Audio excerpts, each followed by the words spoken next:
How's it going? We're going to take those off because I don't really need them. I wanted to make a video about what I would do if I could go back in time to, I guess, the end of high school, or maybe even a little earlier than that, like through high school. And I wanted to basically, because, we're all running down our time here on Earth, and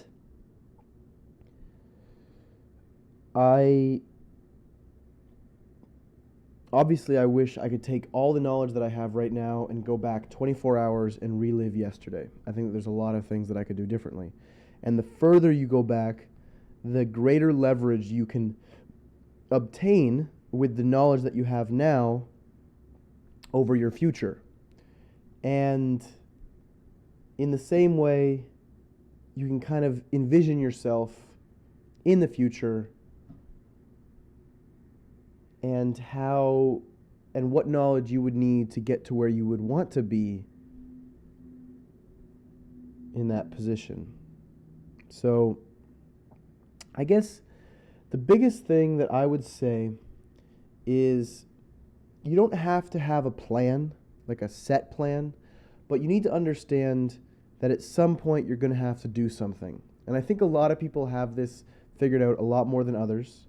I never really had this thought before, and a lot of people have this thought very early, which is the thought of, okay, I'm going to go to university, and then I'm going to get this type of job, and I'm going to have this type of career, and I'm going to do this type of thing. And I think the reason that I never thought of this is, one, I was never exposed to it, right? So nobody ever was like people told me you have to get a job, but I didn't really think how that would actually play out in reality.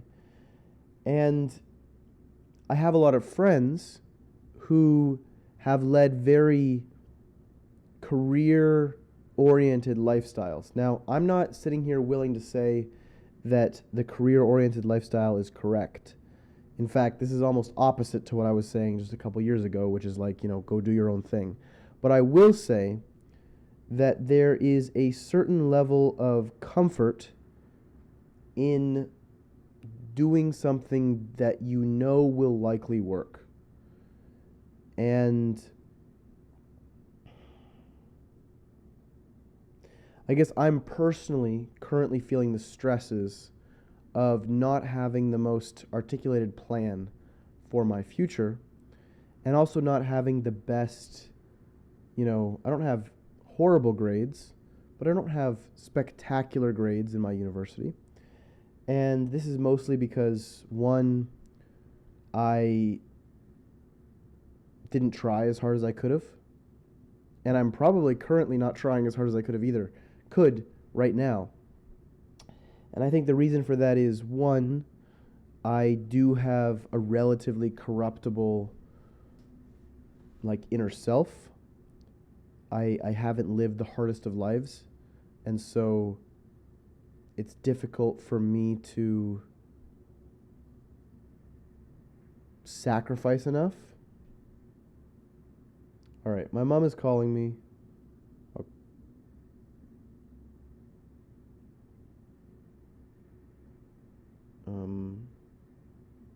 Sorry. That wasn't supposed to be like an announcement. Just my mom was calling me. So I guess I'm feeling a little overwhelmed in life at the moment. And when I feel overwhelmed, I get a very strong sense of grass is greener. And I'm seeing these people with what seems to be a plan, but then also I know that I'm not really going to be happy if I'm getting paid almost any amount of money that requires me to do something that I feel like is just burning my time. Because I really am unhappy when I have that feeling of burning time.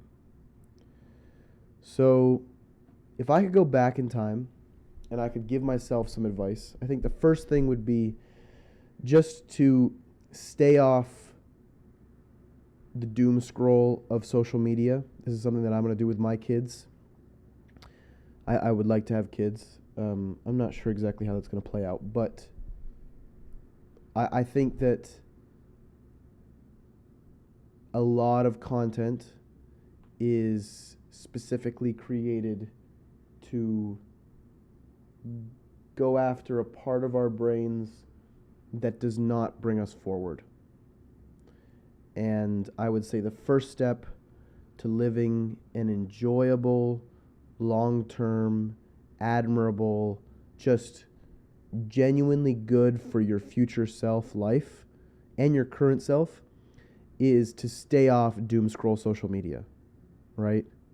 Like actively, because you can't stay off, I mean, it's difficult to stay off social media entirely. I'm not saying it's impossible, but I think that there are some benefits to social media. So I think it takes an active, it's like eating, right? If you just eat whenever you want and you eat when you're hungry and you eat when you're like got a little bit of a craving, you will probably become fat because the general tendency is for humans to eat more than they need because evolutionarily there wasn't always food available. And so modern life requires that you don't just gorge yourself, right?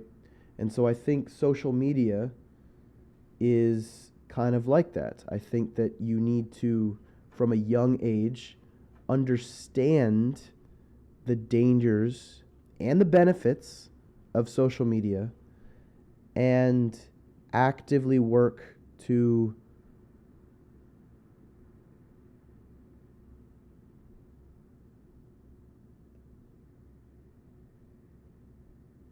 build a healthy life around those tools.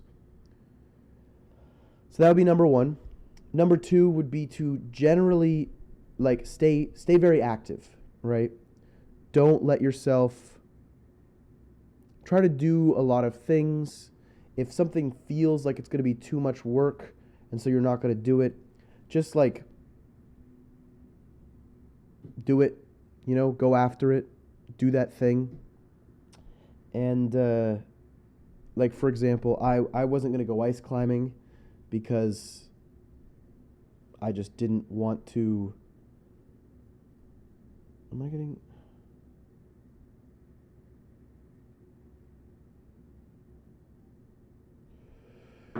Yeah. So, and then I went, and it was a great time, and it was a great experience, and active in terms of that, but also active in terms of like physically doing stuff and document what you're doing so you can both learn from it and so that you can show people so that people know that you're valuable in that area and work to get better at it, right? Like really join clubs, be active, intermingle. And then the other thing that I would say is be confident in yourself.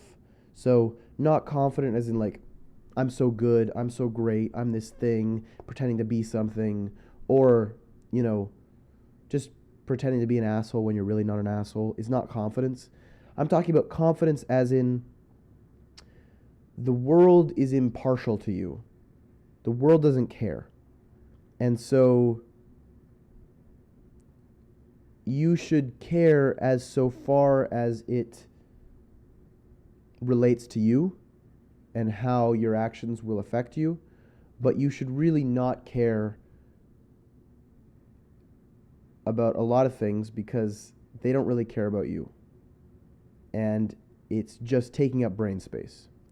So that's the kind of confidence. The confidence to just be yourself, right? Everybody says it's very cliche, but like there's something deeper there to being yourself, which is, you can always be yourself. You could be dropped in the middle of a TED Talk, right? Like 50,000 people watching you. And a lot of people would be like, oh my goodness, this is so scary. And I would probably have that same feeling as well. But in reality, everybody sitting there doesn't really care about you all that much. In fact, they might think it's kind of entertaining that somebody just plopped up there. And they're not even going to think about you that much, even if you do something kind of embarrassing, right? And even if it's recorded, right? And even if it gets like millions and millions of views and people share it on Facebook, it's like the percentage of the time that you're still going to take up in each one of those people's lives that they watch you do something embarrassing after you get plopped on a TED Talk stage 50 million times is not going to be that much.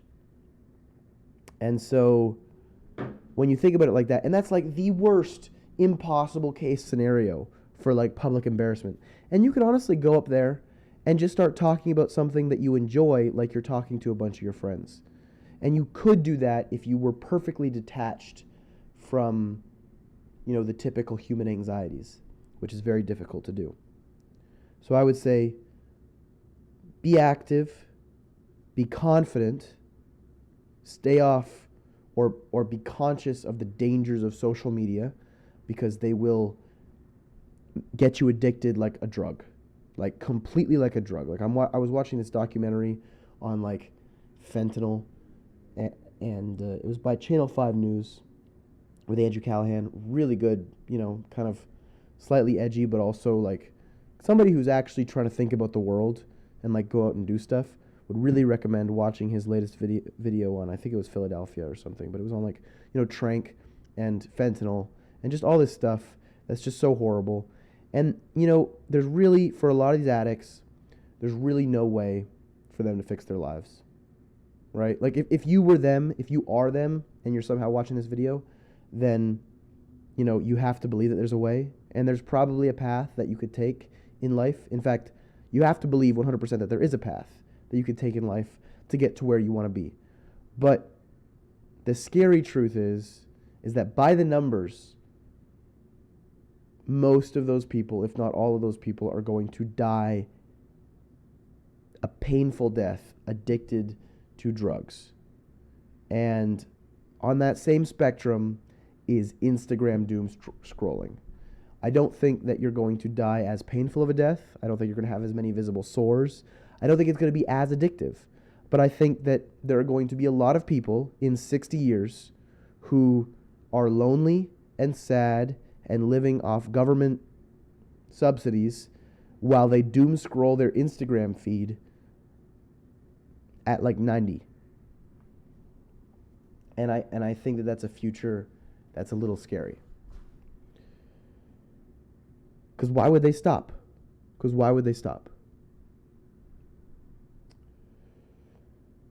And I think when you implement all those things, a lot of other things will fall in line. Like when you implement confidence, when you implement staying active, I think really trying to systematize as well, like understand what you need to do to get something out and how you can tweak that system is like a really good kind of meta thinking structure. And yeah, that's about it. In terms of like specifically for like, should you go to college, should you go to university, take a year off if you're not sure what, and stay active and do stuff. It will be very bad for you if you take a year off and you do nothing.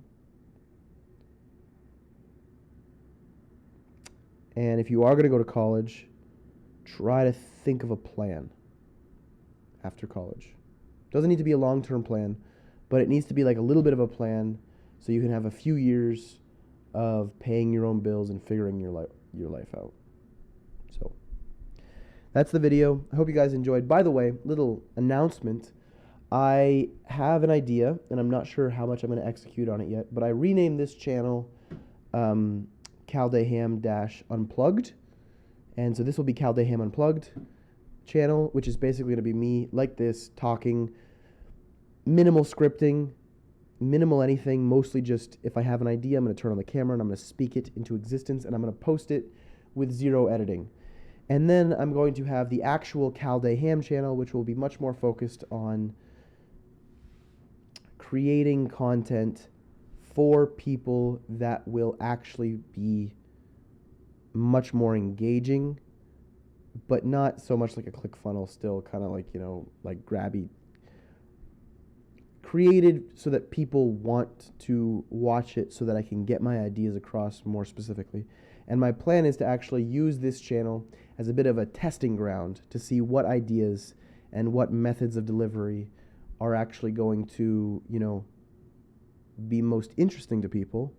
So that way I can, make a video on here like every day, every other day, twice a day, 4 times a day, once a week, whatever I feel like. And then on the other channel, I can make like, maybe one good video a week.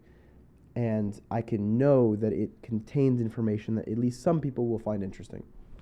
So that's my plan. I don't think you'll be able to find it yet. I mean, it's at Caldeham, so you will be able to find it if you literally look up youtube.com/at Caldeham. So you'll see a picture of me in a hoodie. But you won't be able to search it. So, yeah, diehard subscribers, go check it out. And the rest of you will find your way there eventually, because it will be a much more interesting actual place. And this will just kind of be for the people who want to hear a lot of my words. All right, I've got to call my mom back and do some biochemistry. So I will do that, and then I need to go to the gym because I need some social exposure. Peace.